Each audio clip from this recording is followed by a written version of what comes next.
ہم 10 ذوالحجہ کو سنت ابراہیمی پوری کرتے ہیں، تو کیا ہم 10 ذوالحجہ کے کانٹیکسٹ میں یہ ڈسکس کرتے ہیں کہ جو مینڈا قربان کیا تھا ابراہیم علیہ السلام نے وہ کتنے کلو کا تھا،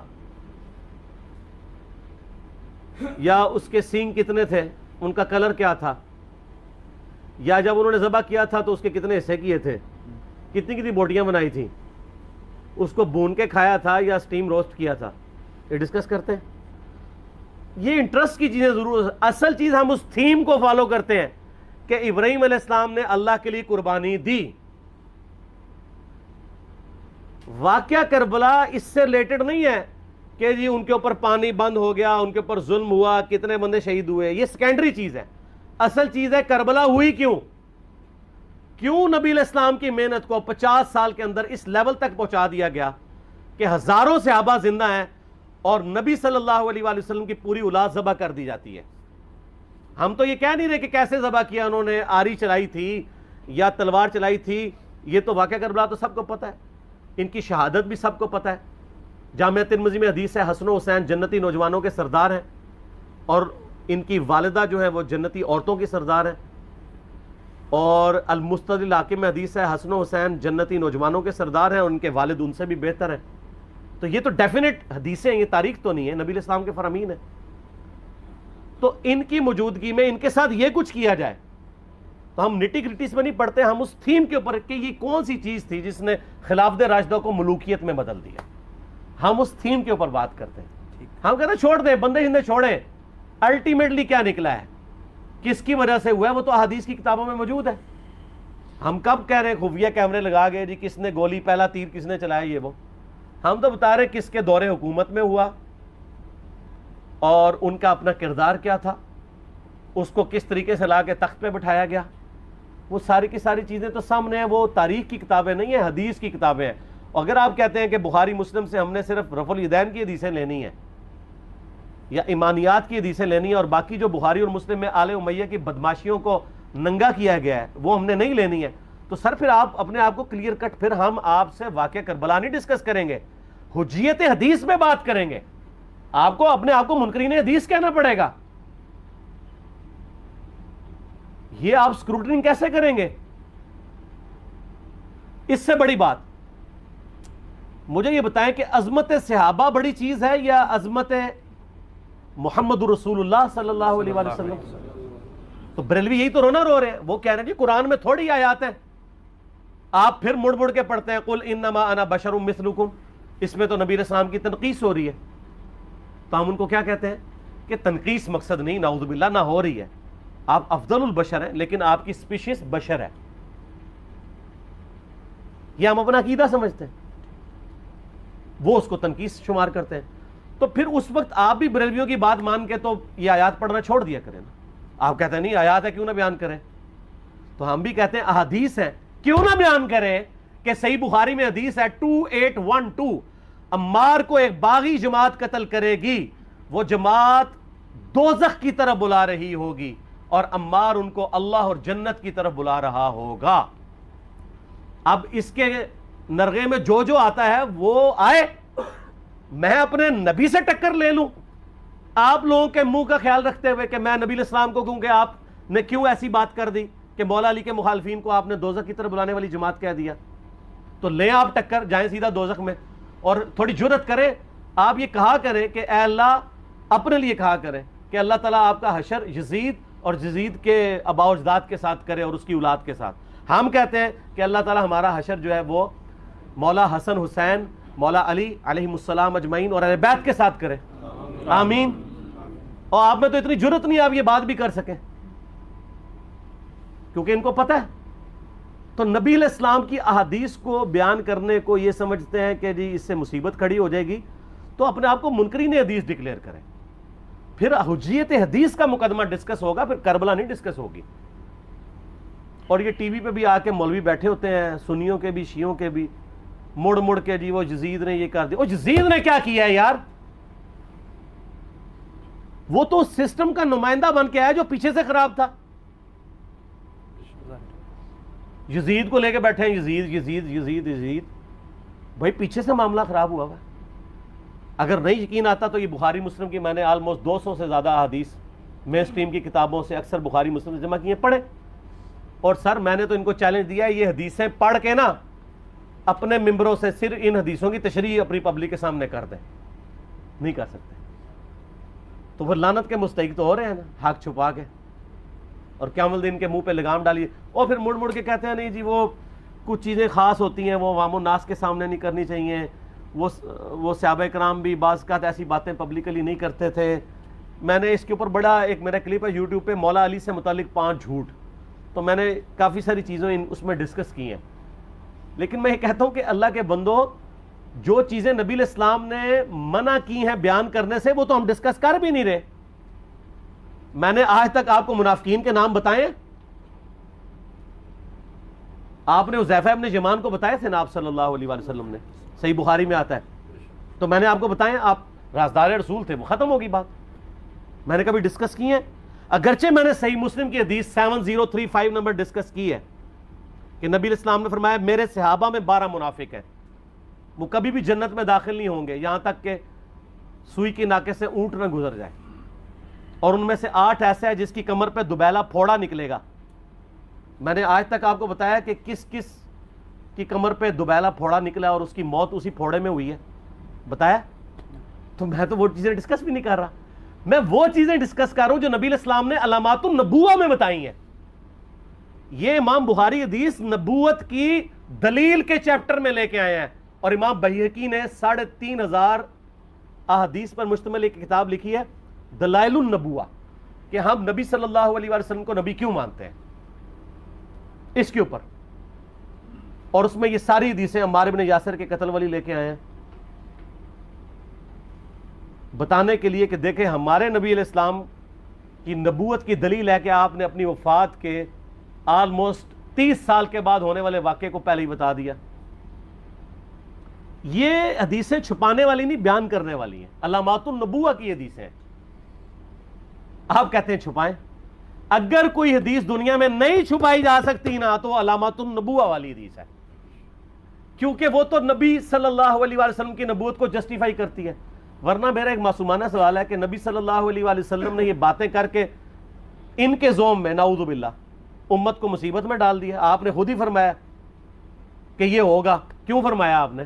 میں تو بیان کر کے مجرم ہوں, تو جس نے مجھے خبر دی ہے ان کے بارے میں آپ کا کیا خیال ہے؟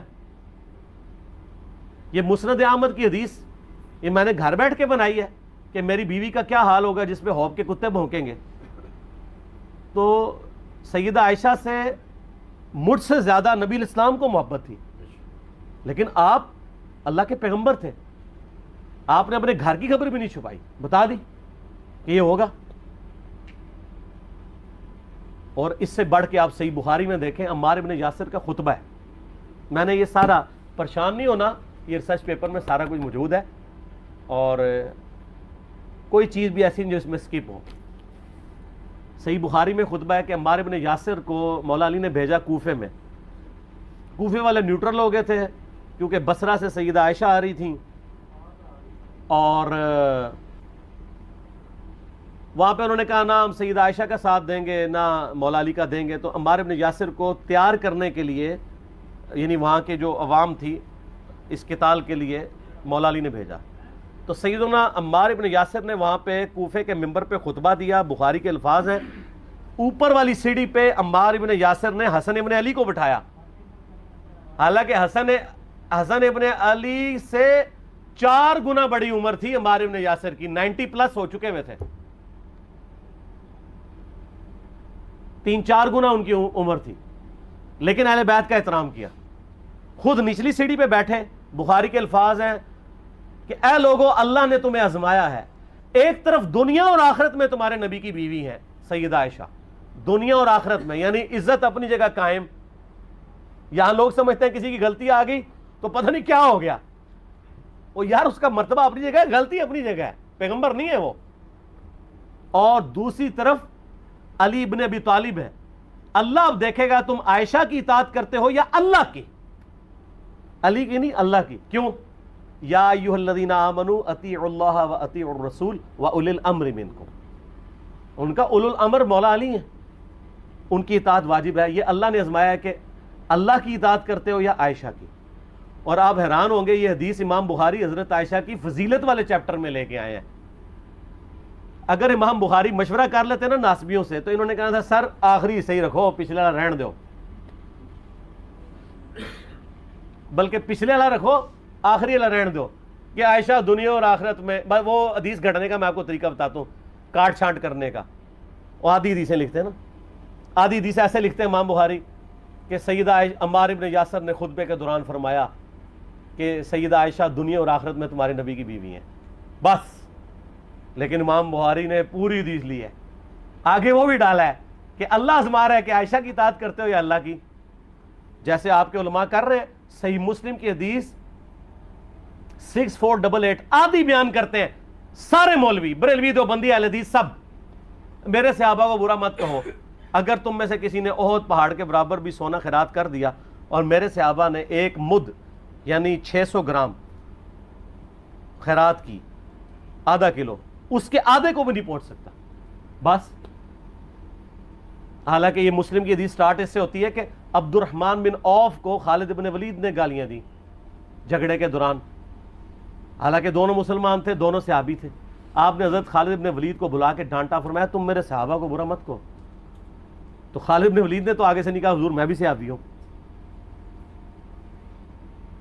ان کو پتا تھا کہ عبد الرحمن بن عوف نے اس وقت اسلام قبول کیا جب اسلام کا مطلب تھا مار, تکلیف اٹھانا, اور خالد بن ولید نے گولڈن پیریڈ میں صلح حدیبیہ کے بعد اسلام قبول کیا. میں اب تم لوگ یہ کر رہے ہو, تم لوگ اگر احد پہاڑ کے برابر بھی سونا خیرات کر دو, یعنی صلح حدیبیہ کے بعد والے لوگ میرے ان کے برابر نہیں ہو سکتے.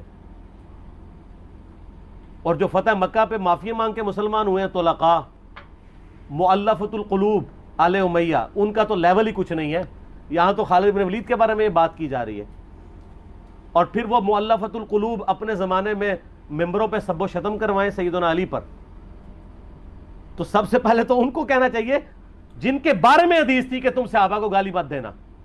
ہم نے تو خیر کبھی دی بھی نہیں ہے. اور میں یہ آخری جملہ ان کو ایسا بولتا ہوں کہ جو ان کے دماغ تک ڈرل کر جائے گا, کہ آل امیہ نے جو کچھ اپنے دور کے اندر سیدنا علی کی گستاخیاں کی ہیں نا, ہم نے تو ویسی کوئی ایک گستاخی بھی آل امیہ کے بارے میں نہیں کی ہے. میں نے آج تک آل امیہ کے اوپر بائی نیم کسی کے اوپر لعنت کی ہے؟ حالانکہ یہ مولا علی پہ کرتے رہے. یہ ہے لعنتی خود ہو گئے نا, جب مولا علی پہ لعنت کی تو لوٹ آئی.